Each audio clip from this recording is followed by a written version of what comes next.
안녕하세요. 자, 이제 2시간 땅 수업 시간이 왔네요.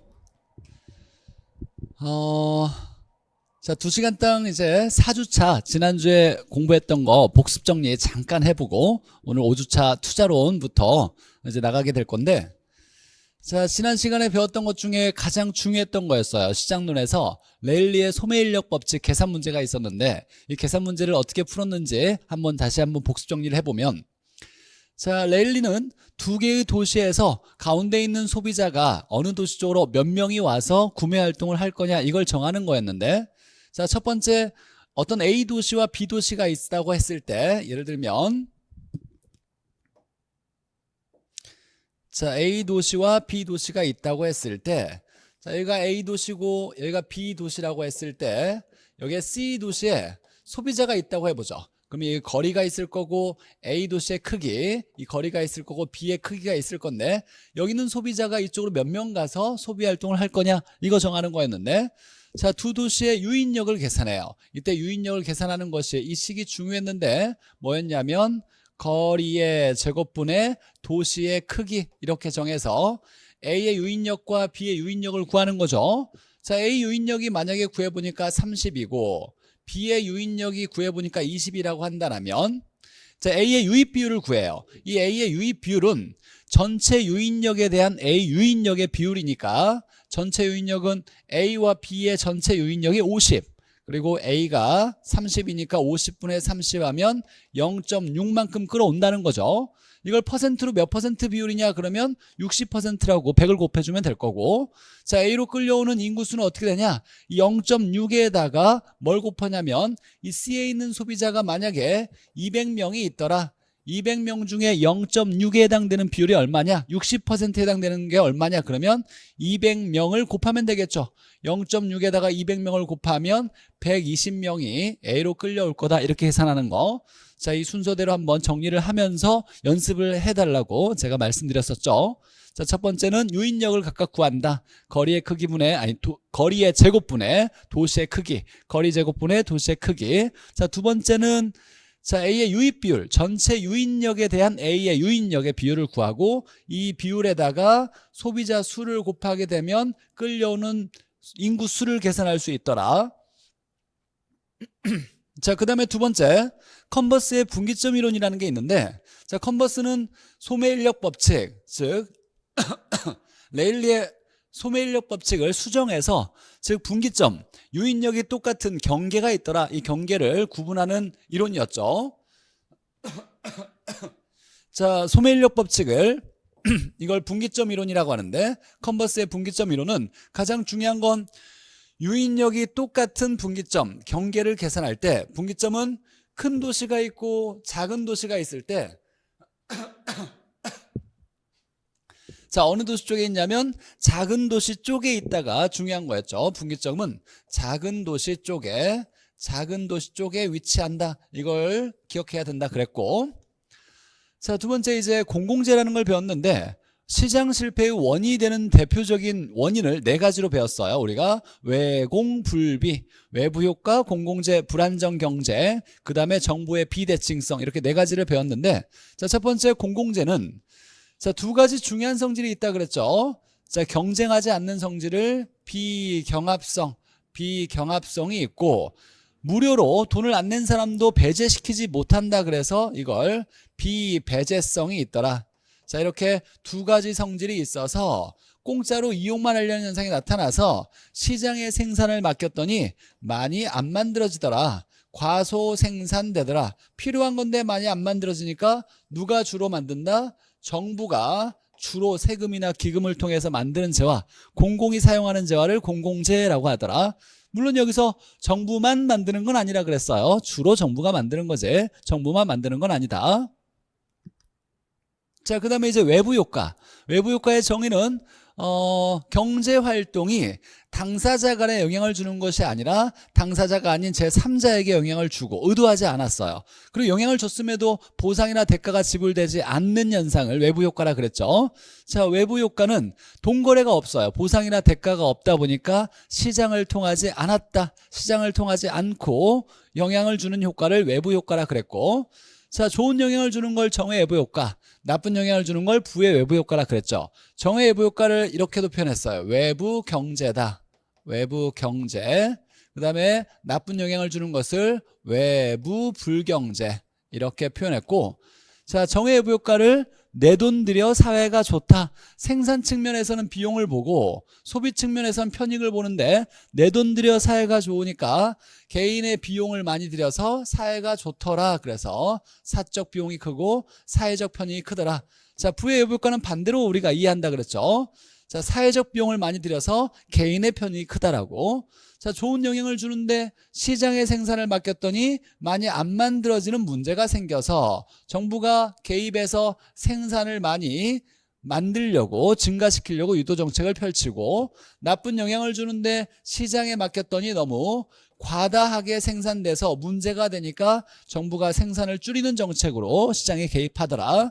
자, 지역 이기주의 현상이 나타나는데 좋은 영향을 주는 건 좋은 거니까 플리즈라 그랬어요. 제발 와주세요 이런 뜻이죠. 그래서 여기에 핀피 현상이라 그랬고, 자, 그러면 우리가 나쁜 영향을 주는 것은 안 돼 라고 하면서 not in my backyard라고 해서 님비라 그랬어요. 이걸 님비 현상이라 그러죠.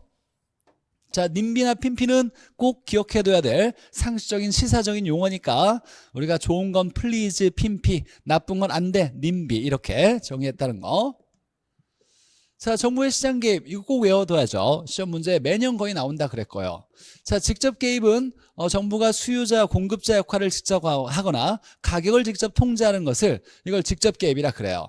자, 토지은행, 정부가 수요자 역할로 땅을 사들이는 거예요. 공공토지 비축제도에 의해서. 자, 공적 주체 누가 주로 이 업무를 담당하냐면 LH가 담당한다 그랬어요. 한국토지주택공사가 담당하더라. 자, 그리고 공급자 역할로 개발자 하면 공급자와 똑같다고 취급해도 괜찮아요. 자, 공영개발은 주로 무슨 방식으로?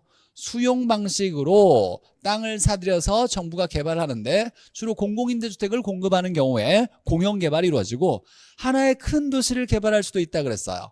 자, 도시를 개발하는데 이때는 주로 무슨 방식으로? 환지 방식으로 하나의 도시를 개발할 수 있더라. 자, 환지 방식은 개발되지 않은 토지를 개발된 토지로 돌려준다 그랬어요. 재매각하는 것이 아니라 재분배 방식이라고 이 단어를 기억해야 된다 그랬죠. 재분배 방식이더라.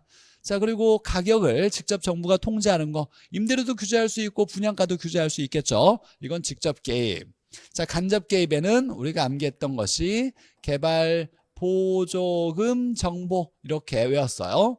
자, 개발부담금, 개발이익 환수제도, 보조금제도, 조세, 금융정책, LTV나 DTI를 얘기하죠.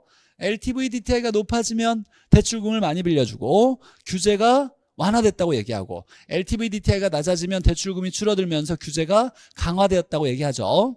자, 그 다음에 정보 지원하는 거, 공시제도가 대표적으로 정보를 지원하는 거죠. 자, 그 다음에 직접 간접이 아니라 토지 이용을 규제할 수도 있다 그랬어요. 우리나라에 있는 토지 소유권은 절대적 권리가 아니라 정부의 제한이나 간섭을 받는 이런 상대적인 권리인데, 자, 내 맘대로 다 할 수 있는 건 아니죠. 토지의 이용을 규제하는 정책 나오면 학개론에서 뭘 떠올려야 된다? 지역, 지구제, 용도지역, 용도지구제.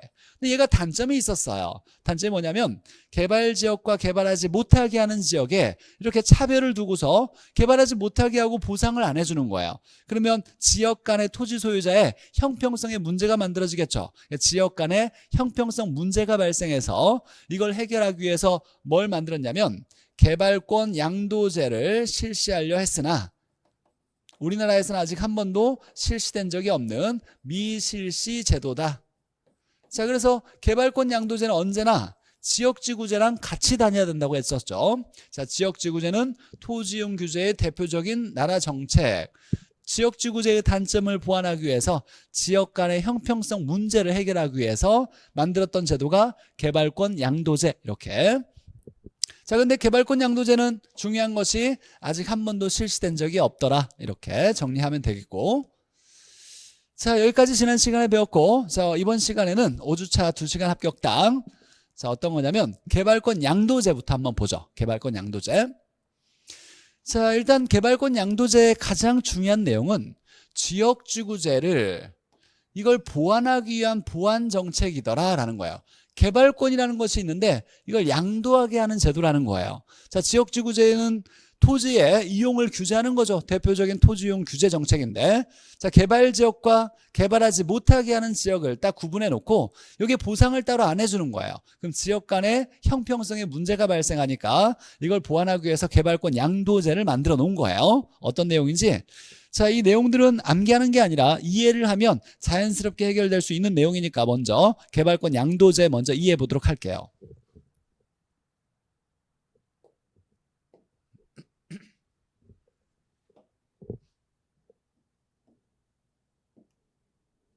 자, 예를 들면, 자, 개발권 양도제를 해결하려면 이렇게 해서 두 개의 지역으로 구분할 수 있어야 돼요. 자, 하나는 규제가 강화된 규제지역.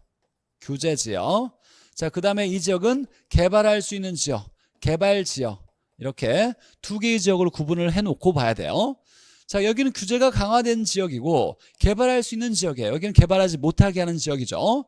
자, 그러면 이 지역과 이 지역에 지역 간의 형평성 문제가 발생해요. 형평성 문제.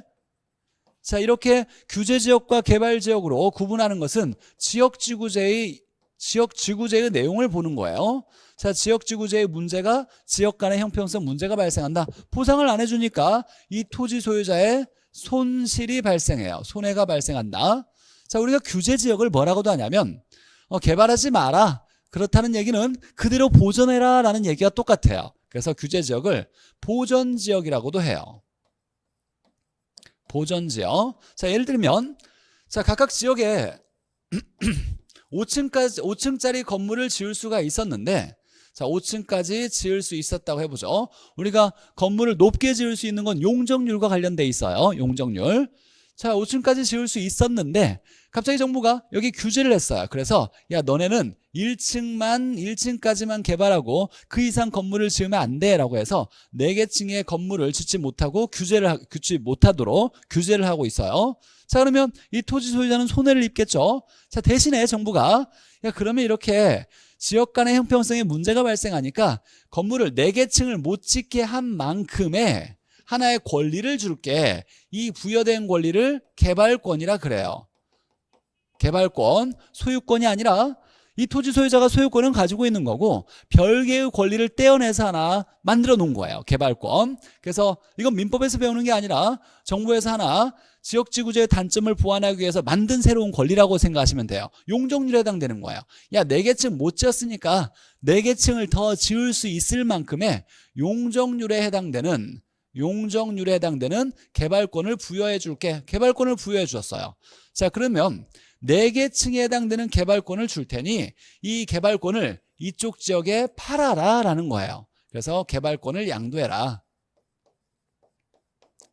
자, 그럼 만약에 여기 지역에 있는 사람들이 개발권을 많이 사온다고 해보죠. 사온다라면 수요 공급이 일어나면서 이 개발권, 한 층의 개발권이 만약에 1억에 거래된다라면 4개 층을 팔면 4억을 받고 거래할 수가 있을 거예요. 양도하거나 매매할 수 있어서.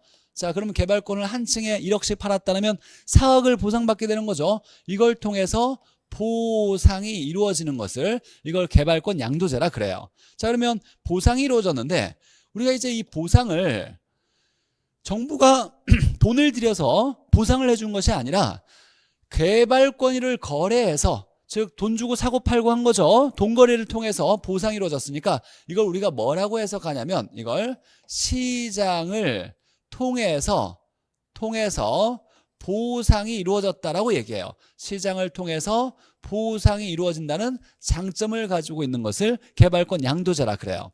자, 그러면 개발지역 토지 소유자가 개발권을 사왔다고 해보죠. 자, 그럼 사오면 원래는 5층까지밖에 지을 수 없었는데 개발권을 사오면 건물을 더 높게 지을 수 있는 거예요. 개발권을 사왔으니까 건물을 더 지을 수 있는 개발권이에요. 용적률에 해당되는 개발권을 사왔으니까. 그래서 이렇게 개발권을 사오면 더 건물을 높게 지을 수가 있는 거예요. 그래서 초과 용적률을 확보할 수 있게 되는데, 자, 이때 이제 개발권의 거래가 잘 일어나기 위해서 어떤 조건이 더 필요하냐면, 예를 들면 여기 개발지역에 집가가 낮다고 해보죠. 가격이 싸다고 해보죠. 그러면 이 개발지역의 개발업자나 토지 소유자가 건물을 더 올리려고 할 때, 야, 땅값 싸니까 옆에 땅 사가지고 건물 새로 지으면 되지, 굳이 뭐 개발권 사올 필요 있나? 이렇게 생각할 거예요. 자, 그러면 개발권이 거래가 잘 되려면 이 개발지역의 지가가 높아서 건물을 더 지으려고 할 때 땅을 사기가 너무 어려운 거예요. 지가가 너무 비싸니까. 그러면 땅 사서 건물 짓기에 너무 어려우니까 차라리 이 개발권을 사와서 건물을 더 높게 짓는 게 낫겠다라고 해서 개발권을 사올 수 있겠죠. 그래서 개발지역을 정할 때는 지가가 높은 지역을 정해서, 자, 이 개발업자들이 건물을 더 높게, 땅 사서 건물 짓기는 어려우니까 건물 더 높게 지으려고 여기 규제지역이나 보전지역에서 파는 개발권을 사와서 더 높게 초과 용적률을 확보해서 건물을 높게 지을 수 있는 이 제도를 개발권 양도제라 그래요.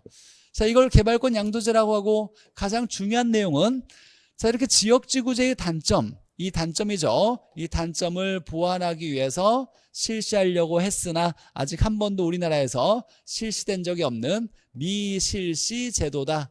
자, 이게 우리 시험 문제에 계속 나왔던 내용이에요. 개발권 양도제는 미실시 제도다. 자, 그래서 개발권 양도제가 나오면 우리 이제 입문서에는 내용이 없어요.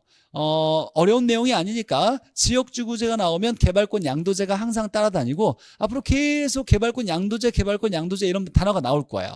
그러면 이 단어가 무슨 뜻을 가지고 있는지는 알아야 되니까 제가 이제 설명을 해준 거고, 자, 지역지구제의 단점을 보완하기 위해서 규제지역과 개발지역의 지역 간의 형평성 문제가 생겨서 이 규제지역의 토지 소유자가 손해가 입으니까 이걸 보상하기 위한 제도로 건물을 못 짓게 한 만큼의 용적률에 해당되는 개발권을 부여했어요. 개발권을 부여해서 이걸 개발지역 토지 소유자에게 팔아서 보상을 받는데, 이건 거래를 통해서 보상을 받았으니까 시장을 통해서 보상을 받았다라고 얘기하고, 자, 이게 거래가 잘 되려면 이 개발지역의 지가가 높아서 땅을 사서 건물 짓는 게 아니라 개발권을 사오는 게 더 유리하니까 개발권을 사와서 더 건물을 높게 지을 수 있는 초과 용적률을 확보할 수 있었던 거예요.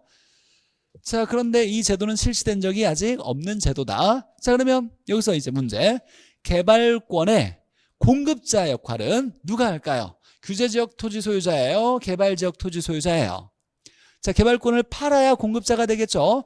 규제지역 토지 소유자가 개발권의 공급자 역할을 하는 거고, 개발지역의 토지 소유자가 개발권을 사왔으니까 개발권의 수유자 역할을 하겠네요. 자, 이렇게 한번 확인해보고 개발권 양도제에 대해서 한번 설명했어요. 이해만 하면 나머지 질문들은 좀 쉽게 해석될 거예요. 한번 정리해보죠.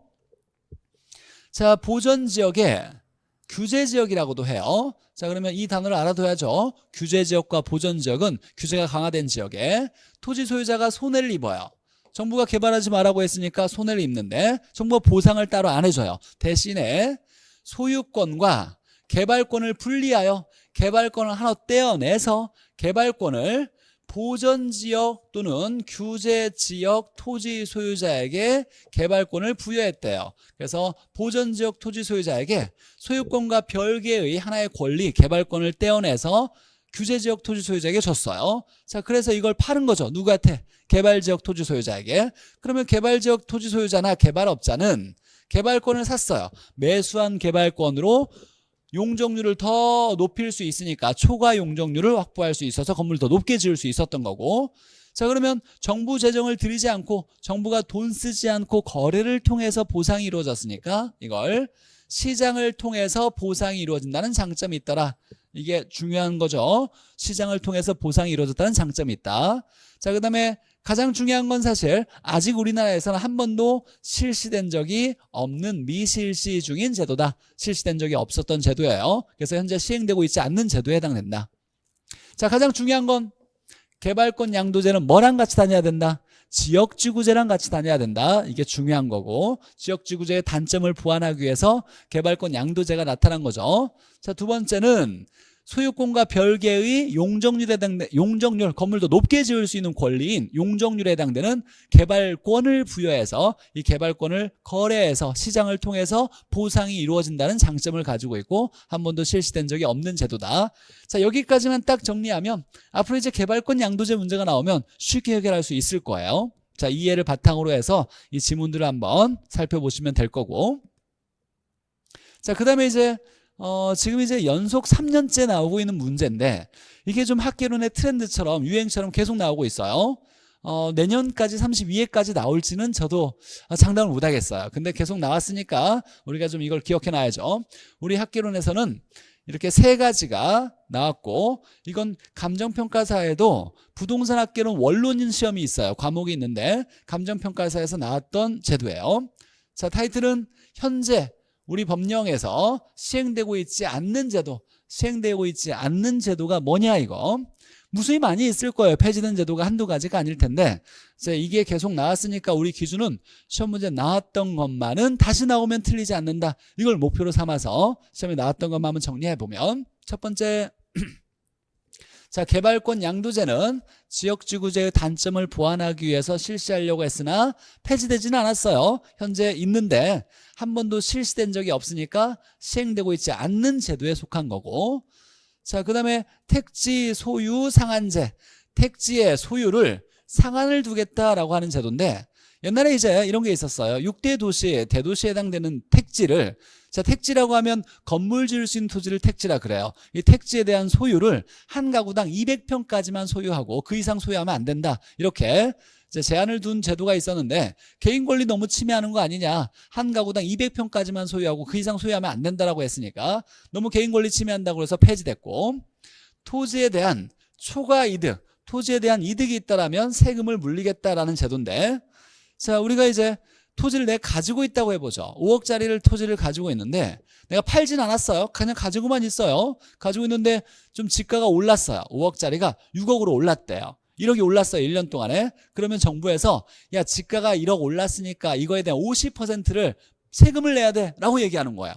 나는 그냥 아무것도 안 하고 팔지도 않았어요. 그냥 가지고만 있는데 야, 지가 1억 올랐다고 50%, 5천만 원을 세금을 내라고 하면 너무 과도하죠. 이것도 역시 너무 과도하게 개인 권리를 침해한다 그래서 폐지됐어요. 이것도 폐지됐다.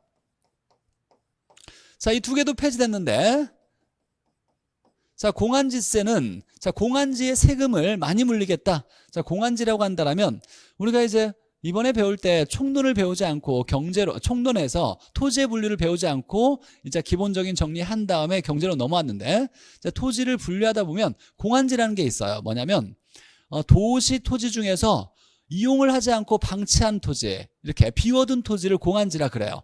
도시 토지라면 건물을 지어서 토지를 이용해야 되는데 아무것도 안 하고 그냥 방치하고 있는 거예요. 비워둔 토지예요. 그럼 정부가 이걸 어떻게 생각하냐면, 야, 너 투기적 요소로 알박기 한 거네.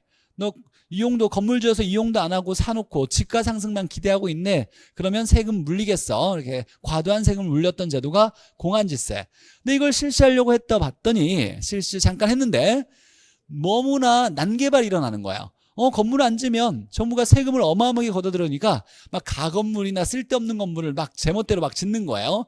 도시개발이, 난개발이 일어나니까 오히려 더 부작용을 많이 일으킨다 그래서 폐지된 제도고, 자, 종합토지세라는 게 있었어요. 근데 지금은 폐지돼서 일부 재산세로 편입되거나 없어지거나 이렇게 해서 종합토지세는 토지에 대한 세금이었는데 폐지됐다는 제도라는 거.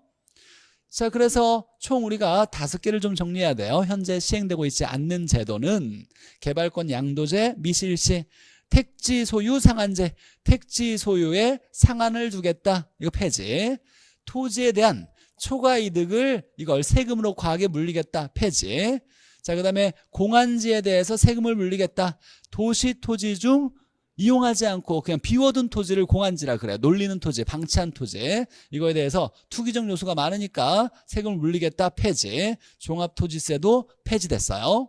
총 5가지 시행되고 있지 않는 제도는 외워둬야 되니까, 물론 지금부터 막 무조건 이거 단어를 제대로 정확하게 외우려고 노력하기보다는 이런 게 있구나 정도 하고, 자주 제가 소개시켜 드릴 거고 문제에 많이 나올 거예요. 그럴 때 이제 나올 때마다 한 번씩 단어를 천천히 되짚어 보면서 자연스럽게 머릿속에 좀 저장하실 필요가 있어요.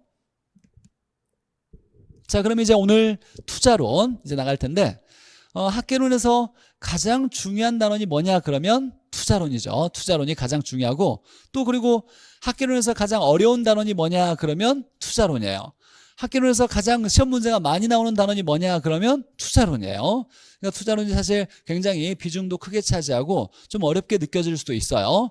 그렇다고 해서 뭐 처음부터 막 어려운 것까지 제가 가르쳐 드리려고 했던 건 아니고 하는 건 아니고, 가장 중요한 것들, 시험 문제에 반드시 나오고 뼈대가 되는 중요한 내용들을 한번 정리를 해나갈 텐데, 그래도 좀 어렵게 느껴질 수 있어요. 경제나 투자에 대해서 관심이 있는 분들은 익숙한 단어네, 쉽게 해석할 수도 있는데, 이제 이런 거에 대한 관심이 없다가 처음 공부를 하게 된 분들은 단어 자체가 생소해요. 뭐 수익률이 뭐예요? 그러면 대부분 잘 대답 못하는 분들이 대부분이에요. 그러니까 이런 단어들이 생소하다 보니까 처음에는 이제 느낌이 오는 게 많이 좀 어려울 수 있는데, 내가 좀 복습을 하면서 이 단어들이 익숙해지면 이 원리를 좀 깨닫게 되면서 이해를 하게 되면 나중에 정말로 재밌는 단어가 될 수 있으니까 좀 힘들 수 있어요. 힘들더라도 잘 따라오시길 바라요. 집에 가서 복습은 좀 반드시 하셔야 돼, 이 투자로는. 자, 첫 번째는 이제 투자가 뭔지 한번 배울 거고, 두 번째는 자기 자본 수익률을 계산할 거예요.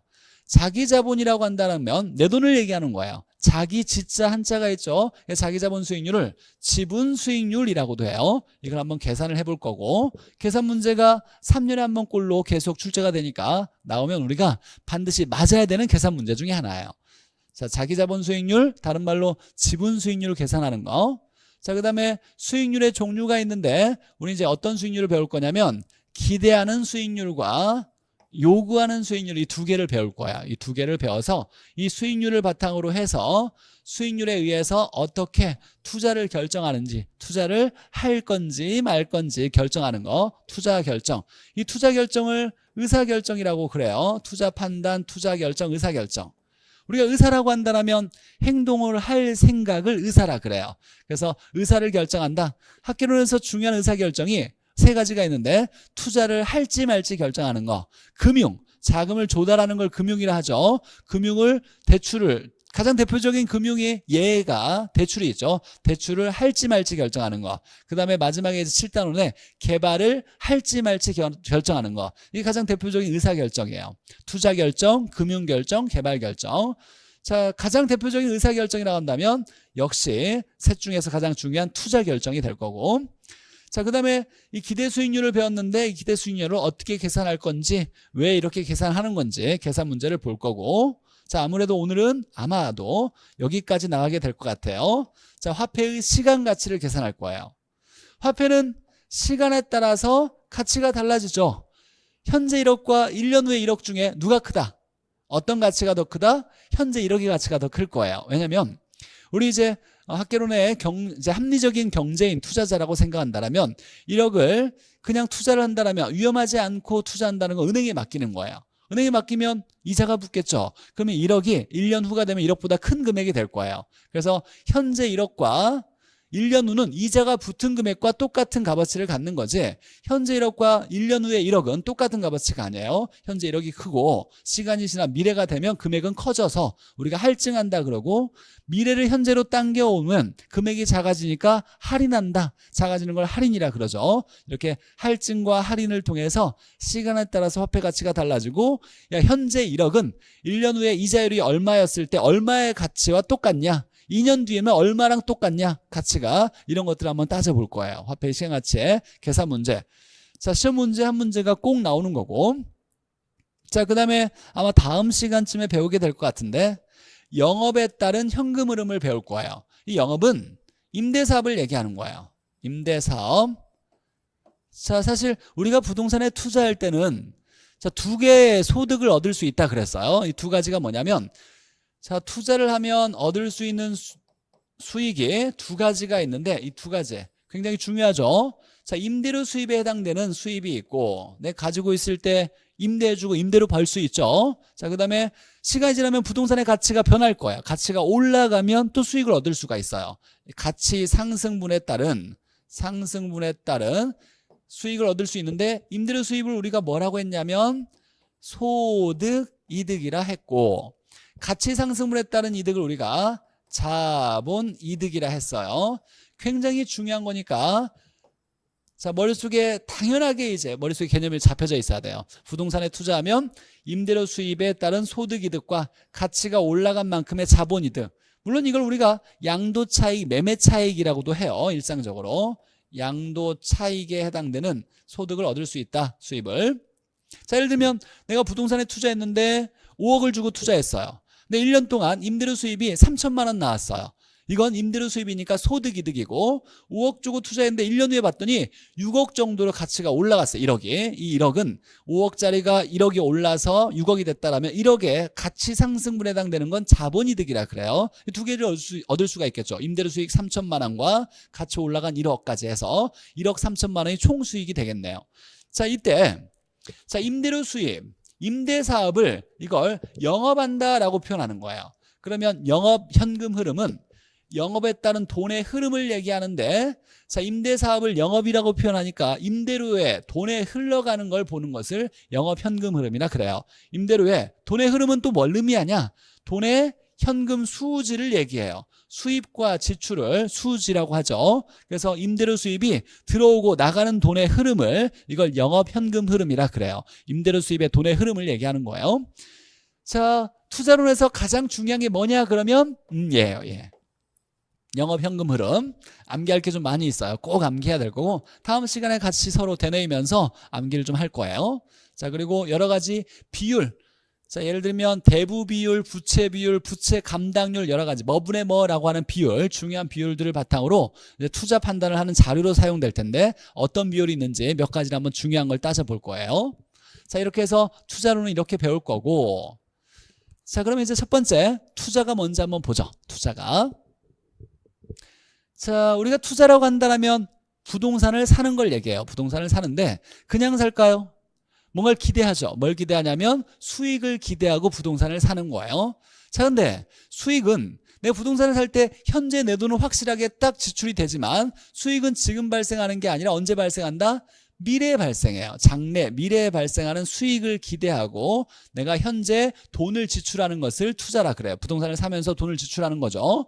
자, 그러면 장래 수익과 현재의 돈을 교환하는 행위를 투자라고 하는데, 자, 근데 중요한 건 장래는 확실하다, 불확실하다.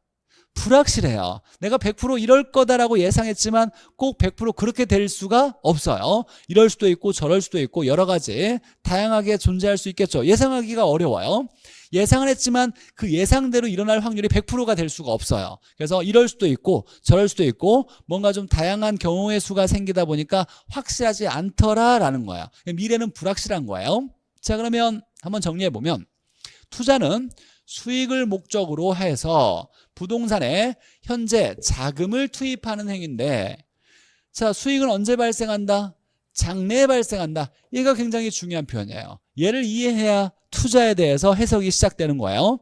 장래에 발생하는 수익인데 장래는 확실하다, 불확실하다? 불확실해요. 그래서 내가 예상했던 것과 다른 결과를 얻어질 수도 있겠죠. 자, 그러니까 어찌됐거나 장래 불확실한 수익을 기대하고 이걸 예상하고 내가 현재, 투자는 현재를 시점으로 잡는 거예요. 현재 내가 확실하게 돈 얼마를 이렇게 투입하는 행위, 확실한 자금을 투입하는 행위를 투자라 그래요. 가장 중요한 포인트는 이거죠.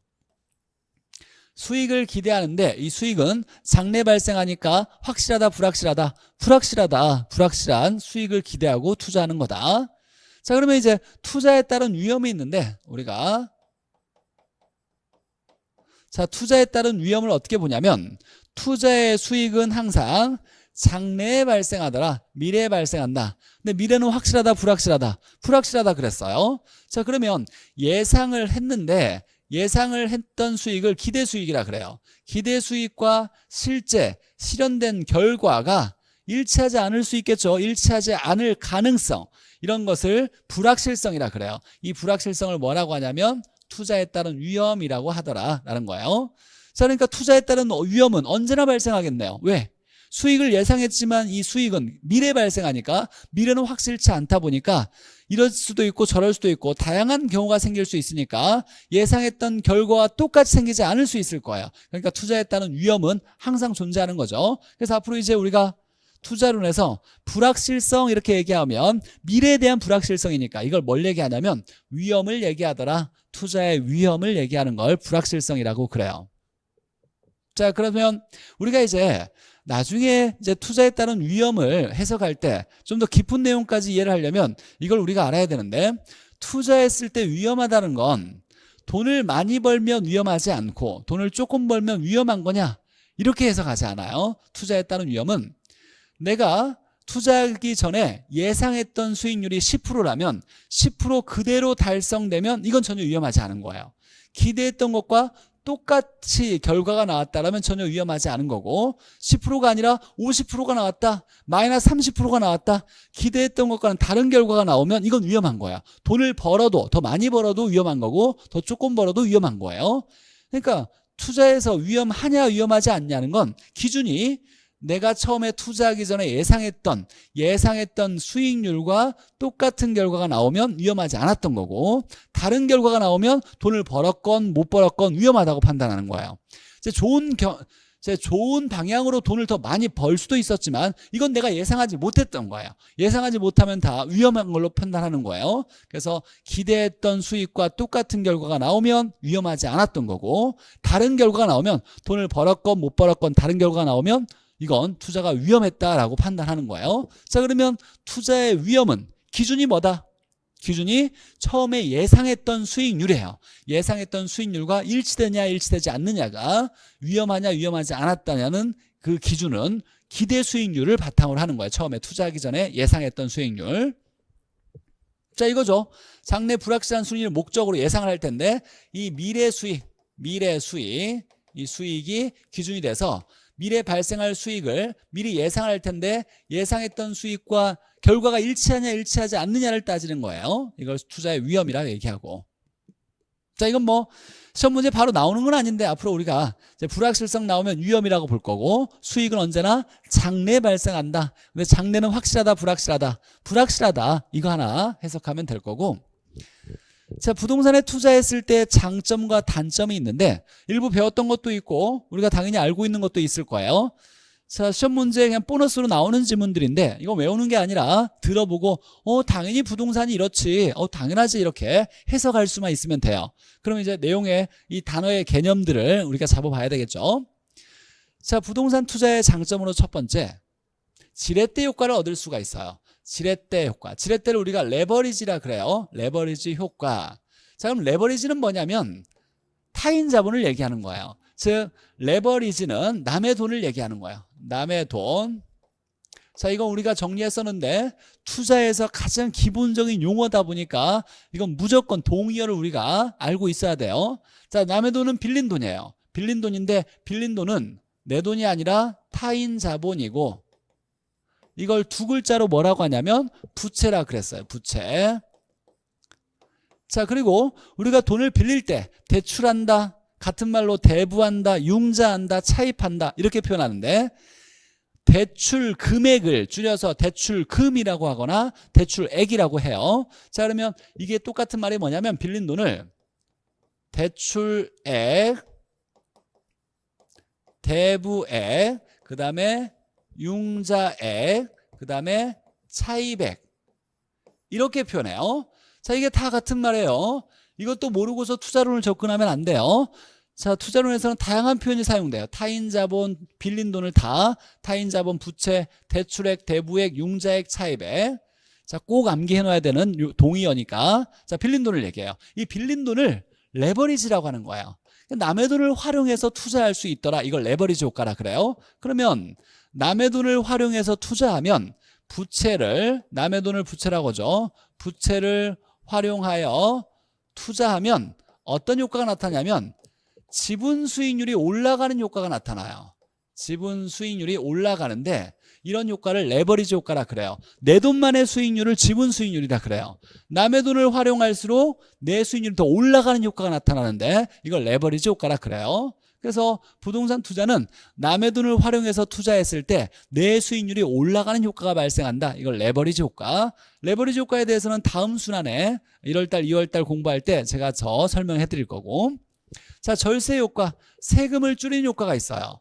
특히 어떤 거냐면 다음 시간에 배울겠지만 소득세를 산정 시, 자, 소득세를 산정할 때 이자와 감가상각은 공제가 돼요. 공제. 즉 소득세를 우리가 세금을 산정할 때 내가 투자할 때 돈을 빌려서 투자할 수도 있을 거죠. 그러면 돈 빌린 대가에 이자를 냈을 때 이자와 그 다음에 부동산의 가치가 떨어지는 걸 감가상각이라 그래요. 해마다 마모, 파손, 노후화되면서 가치가 떨어질 수 있겠죠. 이 가치 떨어지는 만큼의 이 값어치 떨어지는 만큼을 감가상각이라 그래요. 그래서 이자와 감가상각은 소득세를 산정할 때 공제시켜줘요. 이건 세금으로 인정하지 않겠다. 그래서 세금을 줄이는 효과를 얻어낼 수 있는 걸 절세 효과.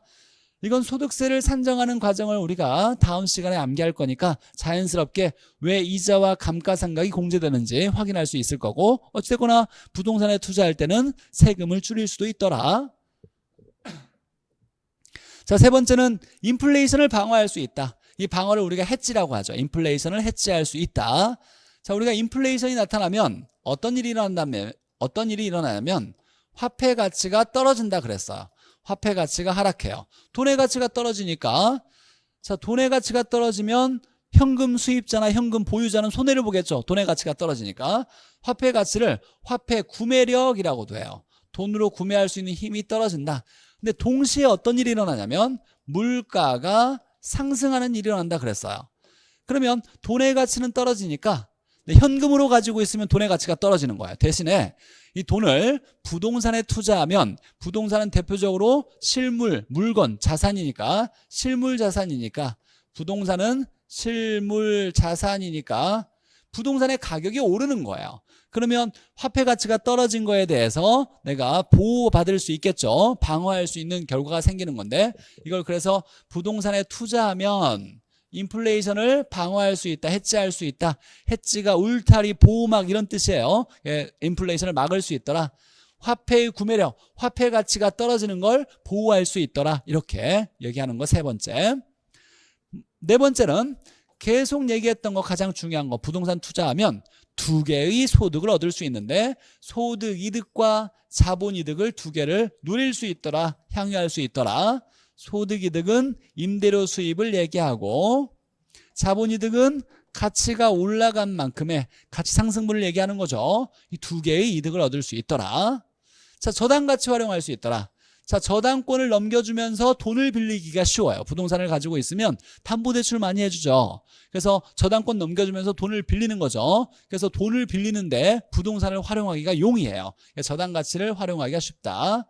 이거 말고도 뭐 많은 장점들이 있겠는데, 대표적으로 이런 것들은 외우는 게 아니라 나왔을 때 당연히 그렇지, 당연히 이럴 수 있지 라고 해석하면 돼요. 자, 첫 번째, 남의 돈을 활용해서 투자할 때 남의 돈을 지렛대, 레버리지라고 해요. 남의 돈을 활용해서 투자하면 내 수익률이 올라가는 효과가 나타나는데, 이거 이제 다음 시간에 배울 거고, 다음 순환에 이걸 레버리지 효과를 얻을 수 있고, 대표적인 예가 우리가 이제 대출 받아서 투자하는 거죠. 부동산 투자할 때 내 돈만 투자하지 않죠. 대출 받아서, 예를 들면 대출을 받아서 투자했는데 얘가 1년 동안 가치가 올라간 게 10%가 올라갔어요. 근데 대출금에 대한 이자율이 3%밖에 안 돼요. 그럼 빌린 돈의 대가 3% 주고 10%가 올랐으니까 더 이득이 커지겠죠. 이런 걸 레버리지 효과라 그러고, 우리가 갭 투자 같은 것도 레버리지 효과의 예가 될 수 있겠네요. 갭 투자라는 건 내가 5억짜리를 사는데 전세금 3억을 끼고 내 돈 2억만 가지고 투자하는 거죠. 이 전세금이 레버리지, 남의 돈에 해당되는 거예요. 이런 것들이 이제 레버리지 효과에 대한 예고, 세금을 줄일 수 있고 인플레이션 방어할 수 있고 임대료 수입과 가치상승분 두 개를 얻을 수 있다. 이걸 소득이득과 자본이득이라 하더라. 저당가치, 담보대출 받기가 용이하더라. 자, 단점으로는, 자, 이것도 이제 많이 나올 건데 당연히 알고 있는 내용이에요. 환금성이 낮다, 유동성이 낮다 이렇게 얘기하는데, 환금성은 현금화를 얘기하는 거예요. 현금화가 쉽다, 어렵다. 부동산의 현금화가 어렵다죠. 어렵다. 현금화가 어렵다. 부동산은 고가다 보니까 거래가 짧은 시간에 일어나지 않고 장기간에 걸쳐서 일어날 수 있어요. 거래가 쉽지 않죠. 자, 그러면 예를 들면 내가 10억짜리 부동산을 가지고 있는데 급하게 일주일 내로 한 5억이 필요하다고 해보죠. 그럼 10억을 처분해서 5억을 현금을 마련해야 되는데 이 10억짜리가 잘 팔리지가 않아요. 거래가 오래 걸리다 보니까. 그러면 어쩔 수 없이 뭘로 내놔요? 금매로 내놓겠죠. 그러면 10억짜리를 좀 손해보고 9억에 싸게 금매로 내놔서 현금으로 바꿀 수 있겠죠. 왜냐하면 현금화가 어려우니까. 이런 걸 우리가 현금화가 어렵다는 것을 환금성이 낮다 이렇게도 표현하고 유동성이 작다 이렇게도 표현해요. 앞으로 이제 유동성이란 말이 많이 나올 텐데 현금의 원활한 흐름을 유동성이라 그래요. 현금이 원활하게 돌아가지 못하는 것을 유동성이 작다, 유동성이 낮다 이렇게 표현하는 거예요. 낮다, 작다는 중요한 건 아니고 유동성이란 단어의 뜻을 알고 있어야 돼요. 자, 환금성과 똑같은 말로 유동성을 표현해요. 유동성이 좀 더 우리가 학문적인 표현이고 우리 학개론에서 굉장히 자주 사용할 거예요. 자, 환금성이 작다, 낮다라고 하는 건 현금화가 어렵다. 이건 현금이 잘 흘러가지 못한다. 현금의 흐름이 원활하지 못하다를 얘기하는 것을 유동성이 작다. 현금이 잘 흘러가는 정도를 유동성이라 그래요. 현금이 흘러가기가 어렵다. 주식은 어떨까요? 주식은 유동성이 커요, 작아요? 주식은 내가 주식을 가지고 있으면 현금 필요하면 바로 팔아버려서 현금으로 바꿀 수가 있죠. 주식은 환금성이 높거나 유동성이 크다 이렇게 얘기할 거예요. 근데 부동산은 현금화가 어렵다 이렇게 표현하는 거. 자, 그리고 금융적 위험이 따른다. 자, 금융은 자금을 융통하는 걸 금융이라 그래요. 자, 대출 받는 걸 얘기하는 거죠. 자, 대출 받았을 때 남의 돈, 단돈 1원이라도 빌리면 못 갚았을 때 채무를 불이행했을 때 따르는 여러 가지 법적 책임과 위험이 있어요. 이런 위험을 돈 빌려서 발생하는 위험이니까 이걸 금융적 위험이라 그래요. 남의 돈을 많이 빌리면 금융적 위험이 커지겠죠. 자, 그래서 우리 시험 문제 많이 나왔던 지문이 이거예요.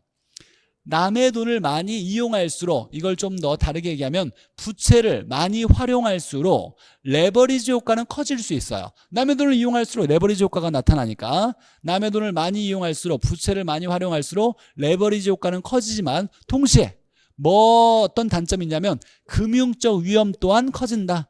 돈을 못 갚았을 때 발생할 수 있는 채무 불이행 위험도 커진다. 이렇게 얘기하겠죠. 자, 그리고 거래 비용도 많이 들어가죠. 중개 수수료도 많이 들어갈 수 있고 이런 것들은 어디서 비롯되냐면 부동산의 정보는 숨겨져 있다, 공개되어 있다. 숨겨져 있죠. 정보를 알아내기가 어려워요. 그래서 거래하는 데 있어서 부동산 정보를 알아내려고 여러 가지 비용이 많이 들어갈 수 있고 여러 가지 법적 제한도 많죠. 부동산에 대한 법적 제한은 주로 공법에서 이루어지죠. 공법적인 제한이 많이 있더라. 이런 것들이 이제 단점이 될 거고 단점에서는 노란색 낮은 환금성, 낮은 유동성, 이 유동성과 환금성이라는 단어를 이해만 하면 될 거고 자, 장점은 레버리지 효과, 절세 효과, 인플레이션 방어하고 소득이득과 자본이득을 동시에 얻을 수 있고 저당가치 활용할 수 있다. 이런 거 외우는 건 아니에요. 지문이 나오면 읽고서 맞지, 틀리지 이것만 해석하면 되니까 자, 이걸 단어들을 이해하고 해석할 수 있느냐가 중요한 거예요. 자, 그러면 여기까지 보고 쉬었다가 수익률부터 한번 우리가 정리해 보도록 할게요.